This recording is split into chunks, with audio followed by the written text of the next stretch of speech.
শাহিন শাহ আফ্রিদি অসাধারণ একটা ওভার করে গেছেন।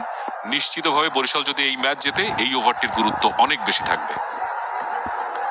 জাহাঙ্গীর খান ব্যাক অফ লেন্থের বল, হাওয়ায় ভাসছে বলটা, ডিস্টেন্স পেয়েছেন কিনা তামিম ইকবাল পড়ে গেছেন, তাকে সহ বল সীমানার ওই পারে ছক্কা এবং ব্যথা পেয়েছেন কারণ তামিম ব্যালেন্সটা রাখতে পারেন নাই, বাউন্ডারি রোপের সেই জায়গাটায় পিছলে পড়ে গেছেন, যেটাকে আমরা বলি যে বাউন্ডারি রোপের সেই জায়গাটাতে একটা রোল করেছেন তামিম ইকবাল। জাহাঙ্গীর খান সেই জায়গাটায় খানিকটা leg cutter kind of delivery, of cutter kind of delivery করেছিলেন ব্যাক অফ দ্য লেন্থে। হ্যাঁ, তামিম ইকবাল ওই জায়গাটায় পড়ে গেছেন, ব্যালেন্সটাকে রাখতে পারেন নাই, যেটাকে একদম আমরা সহজ ভাষায় বলি যে হোঁচট খাওয়া, সেরকম ভাবে হোঁচট খেয়েছেন এবং ব্যথা কিন্তু পেয়েছেন, কোমরে ব্যথা পেয়েছেন। বাইজিদ ইসলাম ফরচুন বরিশাল টিমের ফিজিও, তিনি তামিম ইকবালকে সঙ্গে করে মাঠের বাইরে নিয়ে যাচ্ছেন। ছক্কা পেয়েছেন খুঁজতে শাহ এবং ভালো এলিভেশন পেয়েছেন বলতে হবে। এই লেন্থের বলকে ওই অঞ্চল দিয়ে শট খেলাটা not everyone's cup of tea. যাচ্ছেন জাহাঙ্গীর, শট লঞ্চড, ডিস্টেন্সে পাবেন, পেয়েছেন ছক্কা। Back to back 6 from Khushdin Shah. আজকে ক্যাপ্টেন তার উপরে আস্থা রাখেননি, বল হাতে দেননি, প্রতি ম্যাচে 2-3টি করে উইকেট নিয়ে এসেছেন। হয়তো মনে মনে একটু ক্ষুব্ধ ছিলেন, মনে মনে হয়তোবা ওখানে ফোন করেছিলেন যে ব্যাট হাতে আমি দেখিয়ে দেব, সেই দেখানোর কাজটাই মনে হয় এখন করছেন। Back to back 6, Rangpur Riders তারা কিন্তু ব্যাক ইন গেম, 10 বলে 27 রান। রংপুর কিন্তু ডিপিং করছে, শেষ বল পর্যন্ত ম্যাচটা নিয়ে যাচ্ছে এবং দেখা যাক শেষ পর্যন্ত কি হয়। 3 নাম্বার 6 কি হবে কিনা। আসছেন ওখানে জাহাঙ্গীর, আবারও চালিয়েছেন, বল কিন্তু হাওয়ায়, ওখানে লোপ রয়েছে এবং মাহমুদুল্লাহ রিয়াদ, তিনি কি বাউন্ডারি সীমানায় কাজটা ক্লিয়ারলি চেক করেছেন কিনা, নিয়েছেন এবং শেষ পর্যন্ত খুশদিন শাহ টানা তৃতীয় ছক্কা মারতে যেয়ে কিন্তু প্যাভিলিয়নে ফিরে যাচ্ছেন 48 রান করে এবং রংপুর রাইডার্স কিন্তু আবারও কিছুটা হলেও ম্যাচ থেকে পিছিয়ে পড়ল। উল্লেখযোগ্য ব্যাপার, এটা কিন্তু কোনো স্লোয়ার ছিল না, এই বলটা 125 কিলোমিটার প্রতি ঘন্টায় ছিল, তবে সেই জায়গাটাতে বল একটা ফ্লোটার কাইন্ড অফ ডেলিভারি ছিল, সেইটা কিন্তু নাড়াচাড়া করছিল, প্রজাপতির মতো একটা নাচন হচ্ছিল। খুশদিন শাহ জোনে পেয়েছিলেন, রিচে পেয়েছিলেন, কিন্তু একটু ওয়াইড আউটসাইড অফ স্ট্যাম্প হয়, এলিভেশনটা পাননি, ফেরত যাচ্ছেন 48 রান করে 24 বল থেকে। রংপুর রাইডার্স আবারও পিছিয়ে পড়লো কিনা। জাহাঙ্গীর জমিয়ে দিয়েছিলেন দুটো 6 খেয়ে এবং দুটো বলই কিন্তু লেন্থে বল ছিল। আমরা কিন্তু আগের ওভারে শাহিন শাহ আফ্রিদিকে দেখলাম ইয়র্কার লেন্থে সাকসেস পাচ্ছিলেন। জাহাঙ্গীর এর আগের একটা ওভারও যখন করেছে তখনও কিন্তু ঠিক শাহিন শাহ আফ্রিদি পরে এসেছেন এবং লেন্থে বল করে পানিশড হচ্ছিলেন। এই ওভারেও পরপর দুটি বল যখন 6 হলো, ঠিক একই টাইপের লেন্থ ছিল, বাট একটু ওয়াইড করে দিয়েছিলেন, যেটা রেজাল্ট কিন্তু পেয়েছেন সে।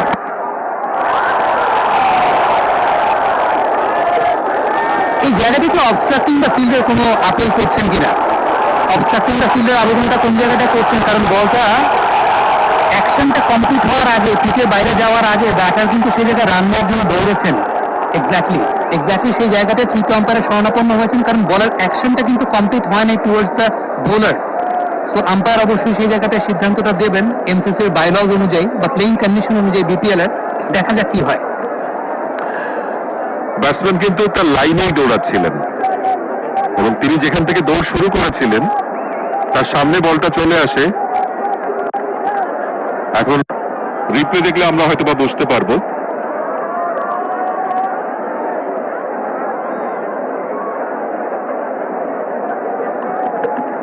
মনজুর ভাই, নুরুল হাসান সোহান কিন্তু ডিরেকশন চেঞ্জ করেছেন, তিনি একটু ওয়াইডিশ পজিশনে দাঁড়ানো ছিলেন, তিনি তার স্ট্রেইট লাইনে না গিয়ে তিনি কিন্তু পিচ বরাবর এসেছেন। এই জায়গাটা একটা আম্পায়ারের কনসিডারের জায়গা হলেও হতে পারে। আমরা যদি খেয়াল করে দেখি যে সোহান দৌড়টা শুরু করেছিলেন কোন জায়গা থেকে, সোহান কিন্তু দৌড়টা শুরু করেছিলেন, আমরা দেখতে পাচ্ছি একদম ব্যাকওয়ার্ড দিকে যাচ্ছে, ফ্রেমটা ব্যাকওয়ার্ড দিকে যাচ্ছে এবং সোহান কিন্তু বলের ডিরেকশনে দৌড়েছেন। আম্পায়ার এখন এটাকে ইন্টেনশনাল হিসেবে জাজ করবেন কিনা সেটা পুরোপুরি আম্পায়ারের উপর ডিপেন্ড করে, তবে ডিরেকশনটা তো সোহান চেঞ্জ করেছেন। তিনি তো দৌড়ের যে ডিরেকশন সেটা হয়তো স্লাইটলি চেঞ্জ করেছেন, কিন্তু তিনি কিন্তু সরাসরি বলে কিন্তু তার শরীর বা স্পর্শ করেনি। যাই হোক, আম্পায়ার কিন্তু আউট দিয়েছেন। অবস্ট্রাকলসরা ফিল্ড আউট হয়ে, অদ্ভুত এক ধরনের আউট হয়ে কিন্তু প্যাভিলিয়নে ফিরতে হবে ওখানে ব্যাটসম্যান নুরুল হাসান সোহানকে, যে তিনি ইচ্ছাকৃতভাবে বোলারের করছিলেন। হ্যাঁ, ডিস্টার্ব করছিলেন, অর্থাৎ বোলার যে ক্যাচ নেওয়ার চেষ্টা করছিলেন তার মাঝখানে তিনি চলে আসেন এবং অবস্ট্রাকল তৈরি করেন। সুতরাং প্যাভিলিয়ন তাকে ফিরে যেতে হবে। মঞ্জুর ভাই, হয়তোবা সোহান কাজটি ইন্টেনশনালি করেননি, হয়তোবা এরকম হতে পারে যে তিনি দৌড় দিয়েছেন, কিন্তু ঘটনা প্রবাহটা যেরকম হয়েছে এভিডেন্সটা কিন্তু শো করছে যে সোহান তার দৌড়ের ডিরেকশনটা স্ট্রেট ডিরেকশনে না গিয়ে পিচ বরাবর ডিরেকশনে গেছেন, এবং এই জায়গাটা প্লেইং কন্ডিশন অনুযায়ী আম্পায়ার কিন্তু এই ডিসিশনটা নিতে পারেন। তৃতীয় আম্পায়ারের কাছে যদি মনে হয় বিষয়টা যে তার এই দৌড়টা ফিল্ডারের জন্য এক ধরনের ডিস্ট্রাকশন ক্রিয়েট করেছে, ইন্টেনশনালি হোক আনইনটেনশনালি হোক, তখন আম্পায়ার সেটাকে আউট বলে ঘোষণা দেবেন। এবং সেক্ষেত্রে ব্যাপারটা শেখ মেহেদী আউট হয়ে যাচ্ছেন। এটা একটু বোধগম্য না। শেখ মেহেদী কেন out? সম্ভবত ক্রস করেননি, তখনও বোধহয় দুজন ব্যাটসম্যান ক্রস করেননি। না, এটা হচ্ছে ব্যাটসম্যান যে খেলেছে, যদি সোহান এখানে যদি তাকে বাধা না দিন তাহলে সে ক্যাচ আউট হতো। এইভাবে জিনিসটাকে দেখা মেহেদী out, exactly. এই কারণে শেখ মেহেদী স্ট্রাইকে ছিলেন, সে শটটা খেলেছেন। নন স্ট্রাইক ব্যাটসম্যান যদি তাকে বাধা না দিত ক্যাচটা হয়ে যেত। সেই জায়গায় যে ব্যাটিং এ ছিলেন, স্ট্রাইকে ছিলেন, সে আউটটা হবে। বাধা না পাওয়ার কারণে এটা কটেন বল হিসেবে ধরে নিতে পারেন আপনি, ব্যাপারটা এরকম। তো সেই জায়গা থেকে শেখ মেহেদী আউট হচ্ছেন। ঘটনা প্রবাহটা আসলে ভুলে গিয়েছিলাম যে শেখ মেহেদী ক্রিজে ছিলেন বা শেখ মেহেদী স্ট্রাইকে ছিলেন। সো শেখ মেহেদী যেহেতু স্ট্রাইকে ছিলেন, অবস্ট্রাক্টিং দ্য ফিল্ড আউটটা, শটটা যেহেতু মেহেদী খেলেছেন এবং একটা রিটার্ন ক্যাচ পাওয়ার সম্ভাবনা ছিল, সো সোহানের ভুলে মেহেদী আউট হয়েছেন। যার পরপর দুই বলে কিন্তু দুটো উইকেট পড়ে গেছে।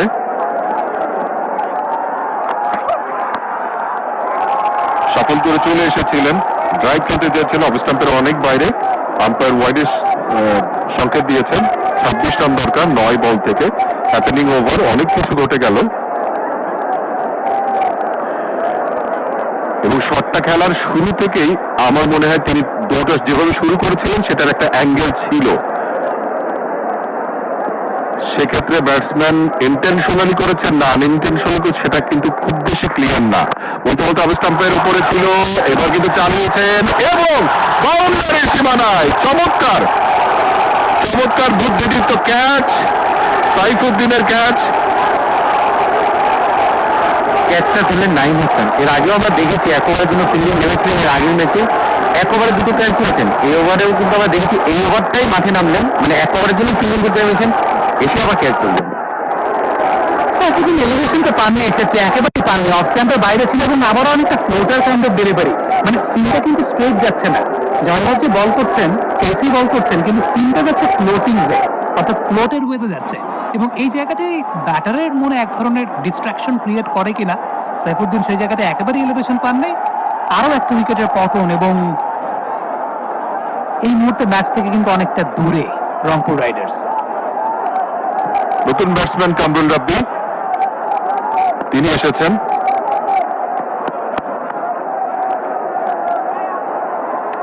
পরপর 3 বলে 3টা উইকেট পড়লো, কিন্তু হ্যাটট্রিক নয়, কারণ মাঝখানে উইকেটটা অদ্ভুত এক আউটে প্যাভিলিয়নে ফিরে গেছেন শেখ মেহেদী।